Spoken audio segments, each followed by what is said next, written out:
and welcome back to my playthrough of Lifeform using the solo mode from the Dragon's Domain expansion. So far I'm doing kind of okay. I really didn't do a lot of progress. At least we were able to meet one objective here, and there is still an unclarity if I should have taken another data token or if I should have taken one of those survival tokens instead, when I basically completed the same objective the second time here. Unfortunately, I didn't get any feedback on my question yet, but for now that's really not that big of a deal. On top of this, it seems there was a bad glitch with my video the last time. I think the first 3 or 4 minutes were really kind of full of compression artifacts, whatever it is. Again, I checked the original footage several times, the rendered video, everything was fine. It seems that during the upload or the recoding, what YouTube did, there's something went wrong. I don't know. This time I really, when I upload it, I will wait until YouTube does its first initial compression and re-rendering, and then only then I will publish it. And yeah, if something again goes south, I will then re-upload or whatever. So apologies for that. But okay, without further ado, let's get into the next round. We will claim this mission token here. And I think the next one I will place on the coolant track here. Again, I think we should balance out a little bit, because there are some requirements every now and then that you have to spend those actual mission tokens here. So I think overall it's not a bad idea having all of them. Then let's draw our card and make some room. What did we get? Oh, that's a nice one. That's a security door. First of all, we can place a security anywhere on the board, and this blocks the Lifeform's movement. No, not really nice, the android's movement. But what's more important, this symbol here comes as a requirement on a lot of those, what are those? Crisis cards. Yes, of course. So that's definitely a great card here. And then we have to make a choice. Do I really want to move back into the freezer room? Do I want to move into this direction? Because right now we are still lacking the cat. The cat is in all of those stacks, so keep that in mind, even though it says on our board here where you find the ship's cat. But this is only probability. So the ship's cat can also be in B and maybe also in deck C. So there is not necessarily a need. But right now I'm also not really happy with my cards, and I think time-wise we are also okay. So I think let's go for a, let's say, camping action. So we want to equip, which means the Lifeform will come closer. I don't feel like losing another nerf. We already lost one. So I think let's move it down a straight line. It's still not in the red zone, so we can still not use our detector here, and we can also not use a flamethrower. But I think we don't have any flamethrowers. But the reason why I wanted to equip was to gain more cards. So what did we get? Okay, here we can place another mission token, and we can walk, and another run card. Still no flamethrower. Are you kidding me? Right now it's not that big of a deal, but the next time the Lifeform moves, it may go into the red zone area, and then we really have to do something about this. But that's already the end of the turn. We are not drawing any crisis cards because we haven't moved. So the last thing to do is to move this track once, and because we could, we do it a second time. At least that's the way I understand this rule here. And yeah, let's move into the next round. There aren't any mission tokens, so we can straight away draw one card. We are allowed to have 7 cards in the solo game. In the multiplayer game, you have to basically discard down to 6, but in this case we are good at 7. And I think the idea is to run this time. And I think, yeah, let's follow a different route. So we will play a run card. And again, I'm not sure if that's a good idea, but I want to move 1-2 spaces down. Not only will we find some more mission tokens here along the way, though this is already not that bad actually, but now we are back on A deck, which means we can draw, or we have to draw an A crisis card. So yeah, let's see what we get. You find a scene of carnage. What remains of 2 dead bodies have been squeezed into an air shot. Choose one option. Yeah, here is our cat. Are you kidding me? But we cannot investigate the room unless we are willing to spend one of our trade tokens again. Ah, that's bad. Or we can use basically the flush the ventilation, but we have to basically discard our coolant token again. The Lifeform would move one space ahead. Or we can hesitate, but this makes us move back. And we have to place a Terra token into the room we just came into. Oh, wow, that's such a bad card. Oh, why? Oh, why? That's really bad. This is really bad. I think I don't want to move back, actually. I really don't. I think, yeah, let's go for option B then. Or should we spend this? Should I be brave? No. Let's spend a trade. I want the cat. So we will spend this one. Doesn't matter which one for this action. Okay, that's another red. We place it next to Remora. Really bad. But again, those guys are only important if the Lifeform is with us, basically during a final shot. And if we escape the ship without having the Lifeform on board, we are good. We don't care about those. And yeah, this means we have investigated the room, which means we have found the cat. So, hooray! 2/3 out of our objectives have been solved. Awesome stuff, but of course we already burned through 2 of our trades here. Not so sure if we should continue this way, but for now at least it feels like making progress. Okay, let's progress the self-destruct marker 1 space, and then yeah, let's move into another round. We don't have any mission tokens, but we get to draw a card. That's a nice one. That's a hide reaction. That's not bad. We are now again at our limit, but overall that's okay. That's really a nice card actually. So yeah, I think let's simply go for a walk.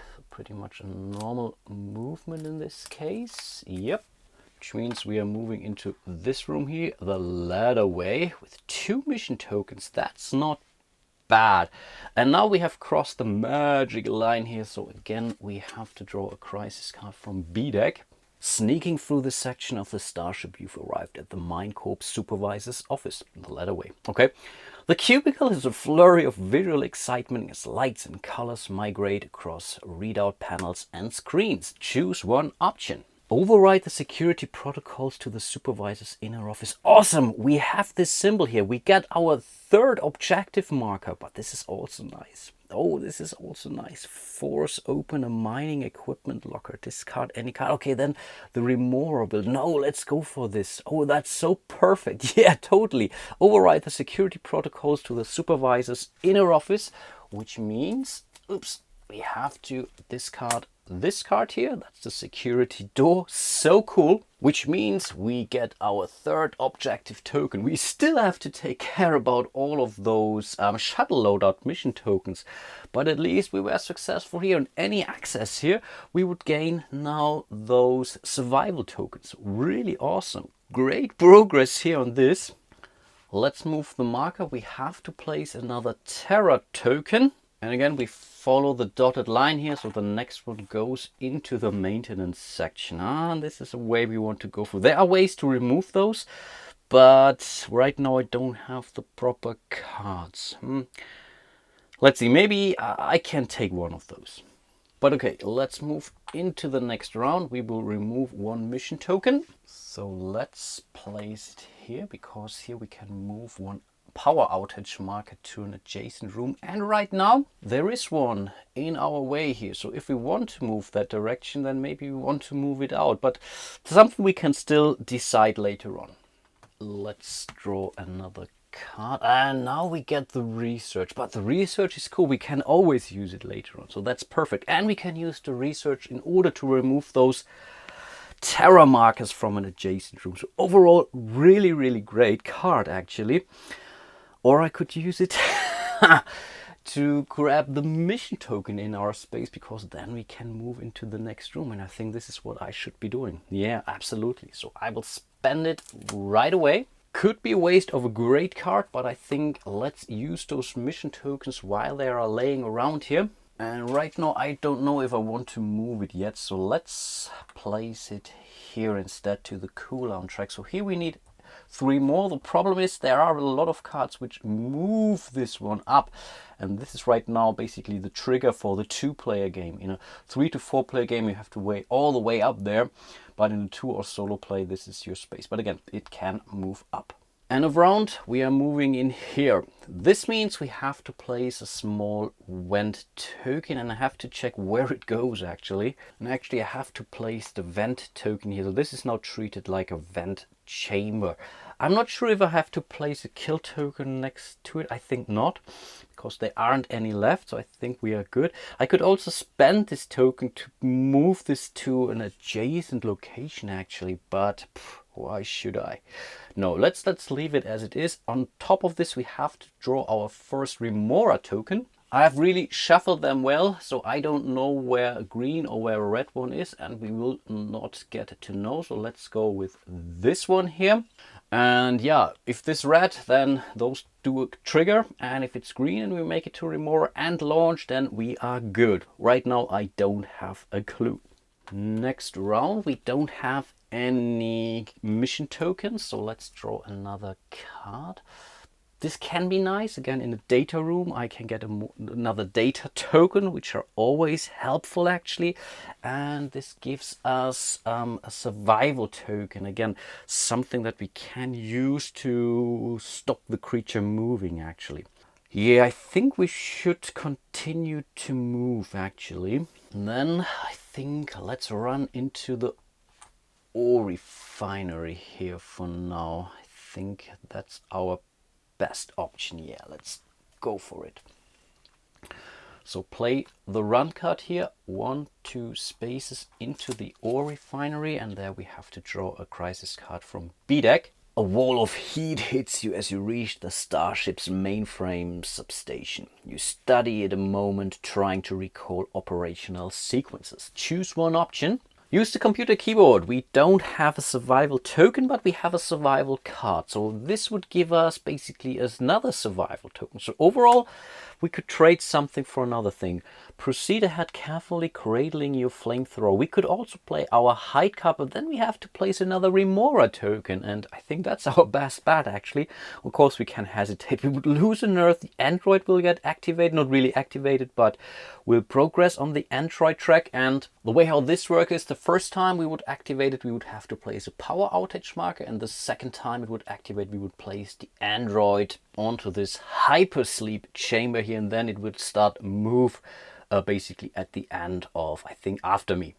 And then if it makes it to the Remora, it will basically do a lot of damage there. But I think in this case, we should be good, actually. We will spend this card here, which is a survival token. This can be a token or a card, so we can place our next objective marker. Because we already have the objective marker, we pretty much gain one of our survival tokens. And here it's really clear. If it's the cat and the objective, I know for a fact that you get one of those survival tokens. Where I'm not sure is about those data tokens here, but for now, again, not that big of a deal. End of round. Let's do one more. Okay, we will grab one mission token. And again, I don't feel like moving it here, so let's place one extra mission token onto the coolant space. 2 more, and then we should be able to launch the Remora. Of course, no, we need 3 more here. A little bit too quick here. Then we get to draw a card. That's really something I like about the solo game, because in the multiplayer game you don't get to draw a card, and that's the flamethrower card. Perfect, the most versatile card in the game, so you can do all kinds of stuff with it. Really great. So this one, for example, allows you to shuffle flamethrower, draw 2 cards, and you have to progress the self-destruct marker. But overall great. You can basically go for this cocoon action, which lets us remove a Remora token. Oh wow, that's so perfect. Cool stuff. But what are we going to do? Actually, I'm thinking of, yeah, camping here actually for another round, because time-wise we are still okay. Yeah, let's equip, which means the creature will move 1 step ahead. If it moves 2 more, then we have to fight, and then we draw one of those tokens. But for now, we are still doing okay. We get to draw 2 cards, which brings us to our hand limit, which is fine. Another security door, cool. We can always use those for encounters. And another research, and we can swap the alien. Wow, that was a great draw. 3 symbols we usually need for those crisis cards. Perfect. Let's move 1, 2 spaces because again we used the equip action. For now we are doing okay. Yeah, let's do one more round. Why not? First of all, we will gather our mission token. And again, let's fill up the coolant track first. And then we have to draw a card. But now I really have to discard a card. And yeah, I think that's definitely useless. So I will discard this one for sure. And then we can play an action. I think, yeah, let's simply move 1 step ahead. And I think the idea is to move into the ore hold for now. So yeah, let's draw another card from B deck. The lifts here are non-operational. In the pitch dark you hear something big moving. You activate a light bar and toss it down the shaft. The light picks out a climbing monster. Choose one option. Lower the nozzle of your flamethrower and burn the star beast with a molten blast. We can spend one of our flamethrowers. We can shut the lift shaft door and then scan for anomalous reading. Basically, we can have to get rid of our token here. Or again, we can hesitate. This is bad. I think, yeah, let's simply go for the flamethrower. I think that's fine. So here's our flamethrower thimble. So we can simply proceed, which means nothing bad will happen. Also, nothing really good. End of round, already down to 16 minutes actually. Let's grab our mission token from the ore hold and let's fill up that coolant track one more.